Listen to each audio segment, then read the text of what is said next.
not really about actually being a good person. It's more about fitting into a box. The primary purpose of that box is to make you fit into it so that you're acceptable according to the societal norms. And this kind of personality also runs into a lot of emotional issues later on in life. I have seen panic attacks, anxiety, depression, sadness, and then it can also, unfortunately, at a later age, turn into some kind of autoimmune disorder. So, be you, be bold. Assalamu alaikum. This is Eram Saeed, and I would like to talk to you about something that I call the Achi Bachi Syndrome. I've been talking about it, and I know people have loved this term that I have coined because growing up, I experienced it. If you're especially from the Indian subcontinent culture, whether you're a Muslim or not, you can probably relate to this because we are conditioned into being these Achi Bachis. Now, you might translate Achi Bachi, because my American friends have been asking me that too, like, what does this Achi Bachi mean? Well, Achi Bachi loosely can be translated as a good girl, or you may call it Miss Goody Two Shoes. So we are taught from a young age to be this Achi Bachi, and it's not really, if you think about it, it's not really about actually being a good person per se. It's more about fitting into a box that is usually first made by the society, the cultural expectations. That box is further given to you by your parents who have been following their own set of boxes. And it's the sole purpose, or I would say the primary purpose of that box is to make you fit into it so that you're acceptable according to the societal norms. Nobody questions those societal norms. A lot of them, frankly, are messed up, and they should be revisited and reevaluated. So what I see in a lot of women, now this could be in young women, young girls, and even women my age and older. It's very difficult to break away from that conditioning of Achi Bachi so that I can be accepted.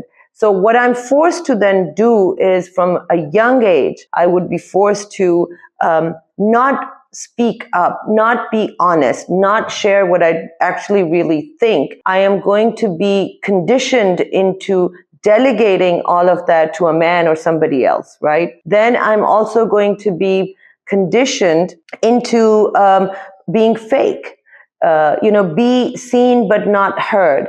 Somebody just said this to me: a good Muslim woman is not an independent-minded person. And it was like, whoa, actually that's not true. All the ladies that have been praised in the Quran, the noble ladies that Allah has praised, actually were all independent thinkers and independent-minded women. So the dependency, what they imply is that the dependency should be on the husband in everything, including thinking. Wow, that is the polar opposite of the definition of a qanita, which is a devoutly obedient servant to God.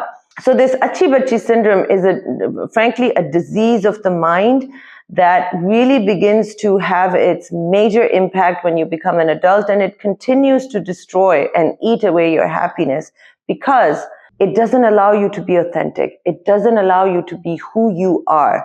And eventually it's going to give rise to two types of personality. This is invariably what I find. Somebody who has been an Achi Bachi for so long is either going to be really angry, easily irritable, because she has been compromising on herself for so long that she has a lot of trauma and anger. And she doesn't know why she's angry, but she's going to be angry. And she's going to go off, in a second. So you'll think like, oh my God, people have to walk as if they're walking on eggshells around her because she's very easily irritable. So in a marriage, this is going to be a person who's quite toxic. She's constantly complaining and she just can't seem to be happy no matter what. And it's because she's in complete denial of herself. She has never discovered who she is, and that has given rise to a lot of anger and pain. The other version of this that I see is a very passive-aggressive person. They really, truly have lived their life on, I don't want to be heard. I don't want to be seen. I need to make myself as small as possible. So she shrinks into herself.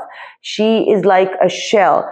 you don't know how to reach and connect with that person. It's like a part of them, even though they could be sitting right in front of you, they are very, very unapproachable because they, frankly, by that time, they're not even approachable to their own selves. So that kind of a person will be passive aggressive. They will never be openly aggressive like the other type. They won't show their irritation, although the irritation will be inside them. They will have a lot of resentment.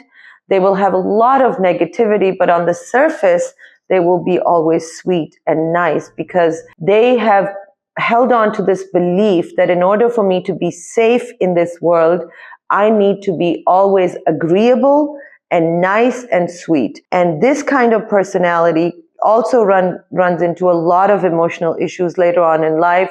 I have seen panic attacks, anxiety, depression, sadness, and then it can also, unfortunately, at a later age, turn into some kind of autoimmune disorder. One study that was done in the West, Gabor Mate talks about it a lot, is that when they studied women that had autoimmune disorders, they found a direct correlation to their personality type. Almost, I think, above 95% of those women had the personality type that you would call overly agreeable. So that means they never authentically expressed themselves, and instead, and also they did not have healthy boundaries. So they let people walk over them. They were doormats. They couldn't really express the truth of who they were, and that ended up turning into an autoimmune disorder, which makes sense because autoimmune is when your own body starts attacking its own cells and it develops into some kind of a disease. And it is inherited, by the way.